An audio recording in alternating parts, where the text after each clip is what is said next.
देखिए, एक तो इस देश के प्रधानमंत्री का कोई भरोसा नहीं है। ये आदमी कुछ कहता है, करता कुछ और है। इसलिए जब तक ये पूरा नहीं कानून पारित नहीं होते, जैसे आपके रद्द होते हैं संसद में, तब तक हम लोग इंतजार करेंगे। इसके बाद आगे निर्णय करेंगे। ये सरकार जो है किसान मजदूर विरोधी है, इसलिए इस आंदोलन को अगर हमारी बात सरकार नहीं सुनती है, ये जारी रहेगा और तेज होगा। हम लड़ेंगे और हम जीतेंगे। मांगे हैं जो सरकार ने बिल वापस लेने का वादा किया है वो पार्लियामेंट से पास करें। एमएसपी की भी एक मांग है महत्वपूर्ण, और जो बिजली बिल 2020-21 प्रस्तावित है उसको वापस ले। पराली पर जो किसानों के ऊपर कानून बना है जुर्माने का, उसको वापस ले। अभी इन्होंने रेलवे को बेच दे रहे हैं, एयरपोर्ट को बेच दे रहे हैं, शिक्षा का निजीकरण कर रहे हैं और ये तमाम समस्याएं सब कुछ बेचा जा रहा है। जब सब कुछ बेचा जा रहा है तो हम टैक्स क्यों उनको दे रहे हैं? हमारे उनसे टैक्स सरकार लेती है जन कल्याणकारी योजनाएं चलाने के लिए, लेकिन सब कुछ बेच दे रही है तो कह रही देश का विकास हो रहा है। हमें लगता है कि ये सरकार पूंजीपति घरानों के लिए, अडानी अंबानी के लिए कर रही है, इसीलिए किसानों का हित यहाँ पर नहीं हो पा रहा है। कई योजना में जो इन्होंने गैस बोली थी फ्री मिलेगी, उसके ऊपर कपड़े सूख रहे हैं क्योंकि सिलेंडर अब 1000 रुपए हो गया है। और आते तो बहुत अच्छा करते लेकिन निभाता नहीं। हम लोग कुछ और है और आते नहीं है, घरों में काम करते हैं। डीजल पेट्रोल के दाम 100 के ऊपर हो गए और आते वो 40 रुपए 50 रुपए 5 रुपए कम करते तो बेवकूफ बनाने की नीति है ना। ये सब काम तो जब तक ये पार्लियामेंट में वापस नहीं लेते इनसे कोई भरोसा नहीं है।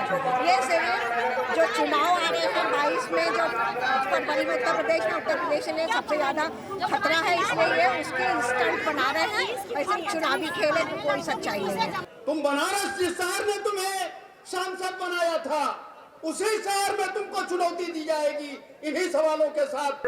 19 नवंबर को जब प्रधानमंत्री नरेंद्र मोदी ने तीनों कृषि कानूनों को वापस लेने की घोषणा की, उसके बाद से कई लोगों को ऐसा लगने लगा था कि किसानों का 1 वर्ष से चला आ रहा आंदोलन अब खत्म हो जाएगा, लेकिन ऐसा होता नजर नहीं आ रहा है। किसानों के कुछ और भी मांग हैं जो अभी तक पूरे नहीं हुए हैं। आज हम यहाँ मौजूद हैं और किसानों से बात करेंगे और जानने की कोशिश करेंगे कि ऐसी कौन सी मांगे हैं जिनके लिए इस इतने बड़े महापंचायत का आयोजन किया गया है। मांगे हैं जो सरकार ने बिल वापस लेने का वादा किया है वो पार्लियामेंट से पास करें। एमएसपी की भी एक मांग है महत्वपूर्ण, और जो बिजली बिल 2020-21 प्रस्तावित है उसको वापस ले। पराली पर जो किसानों के ऊपर कानून बना है जुर्माने का, उसको वापस ले।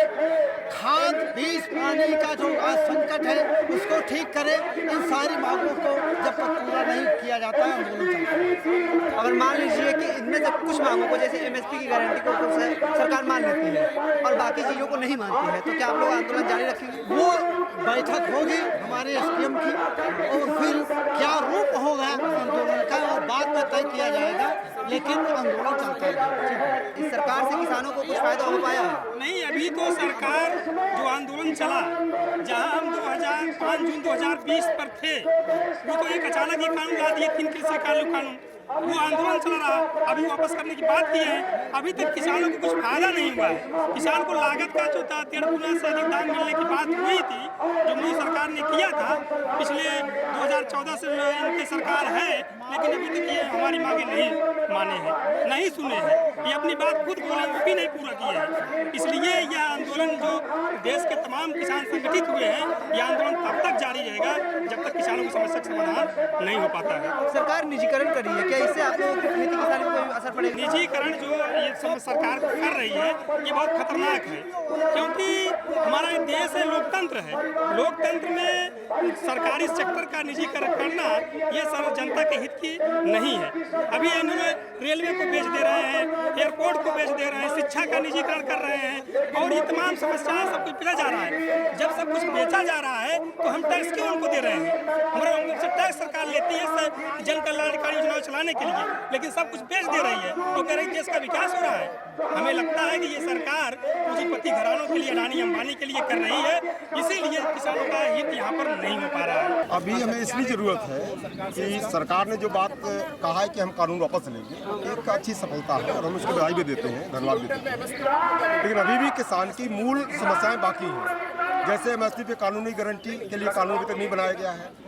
जो 700 किसान सीमा पे मरे हैं उनका पुनर्वास अभी तक नहीं किया गया है। बिजली बिल संशोधन 2021 है, इसको वापस लेने की मांग अभी तक नहीं किया गया है। इसके अलावा जिन्होंने किसान आंदोलन पर अत्याचार किए हैं उनके खिलाफ कोई कार्रवाई तक नहीं की गई है।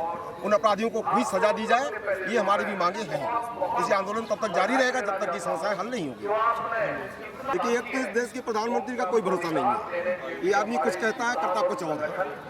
इसलिए जब तक ये पूरा नहीं कानून पारित नहीं होते, जैसे आपके रद्द होते हैं संसद में, तब तक हम लोग इंतजार करेंगे।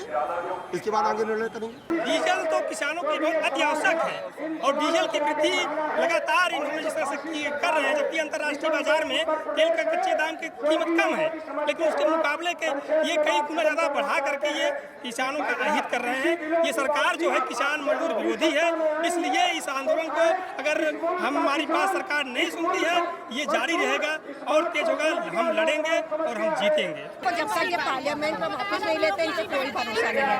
ये सिर्फ जो चुनाव आ रहे हैं 22 में, जो फरवरी में उत्तर प्रदेश में सबसे ज़्यादा खतरा है, इसलिए ये उसके इंस्टेंट बना रहे हैं। ऐसे चुनावी खेल है, कोई सच्चाई नहीं है। और अभी आपको क्या लगता है कि अभी इस सरकार में महंगाई बढ़ी है? बहुत बड़ी भूखे मर रहे हैं। आम आदमी तो जिंदगी बेकारी है। 300 रुपया पाता है, किराया देगा कि खाएगा, क्या करेगा? सब्जियां नहीं खरीद पा रहे हैं। हम लोग भिंडी फ्राई खाए जानते नहीं, सोच भी रहे हैं क्या हम खाएं और क्या। इस महंगाई में सोच रहे 200 रुपये में तेल है, 1000 रुपये में सिलेंडर है, कहाँ से मैं गरीब आदमी लोगों नाम हमें जो इन्होंने गैस बोली थी फ्री मिलेगी, उसके ऊपर कपड़े सूख रहे हैं क्योंकि सिलेंडर अब 1000 रुपये हो गया है। और आते तो बहुत अच्छा करते लेकिन निभाता नहीं। हम लोग कुछ और है और आते नहीं है, घरों में काम करते हैं। डीजल पेट्रोल के दाम 100 के ऊपर हो गए और आते वो 40 रुपये 50 रुपये 5 रुपये कम करते तो बेवकूफ़ बनाने की नीति है ना। ये सब कानून अगर वापस हो जाते हैं संसद में, उसके बाद आप लोग वापस हो जाएंगे? हाँ, अगर हमारी जो मांगे हैं वो मांगे तो हमको क्या है, हम तो यार घर जाना चाहते हैं ना यार। मेरी 3 साल की बच्ची है, जॉब है, करोड़ों रुपए हम छोड़ के यहाँ पे मर रहे हैं। 700 से ज़्यादा शहीद हो गया। मेरा कोई शौक थोड़ी है। सो हम तो जाना चाहते हैं, जल्दी से जल्दी जाना चाहते हैं। लेकिन 4 अगर हुआ 10 साल भी बैठने के लिए रेडी है। ये पहले दिन से बोला था, जाना चाहते हैं लेकिन पीछे नहीं हटेंगे।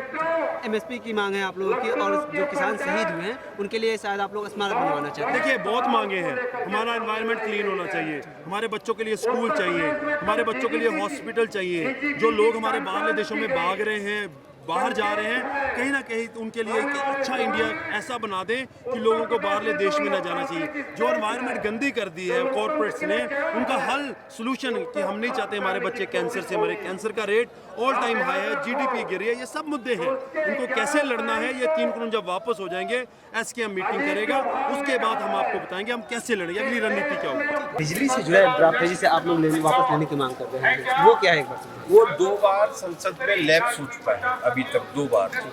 ये बिजली का एक कानून लेकर आए हैं। देखिए, बिजली का जो कानून बना था इनिशियली आज़ादी के बाद, उसको डॉक्टर अम्बेडकर ने कैबिनेट मंत्री के रूप में प्लेस किया था। उसमें उन्होंने 2 बातें कही थी। पहली बात तो ये कही थी कि बिजली जो है वो सुविधा नहीं है, सभ्यता की पहचान। जैसे कपड़े पहनना, जैसे पानी पीना, जैसे बाल संवारना, उसी तरीके से बिजली का होना चाहिए।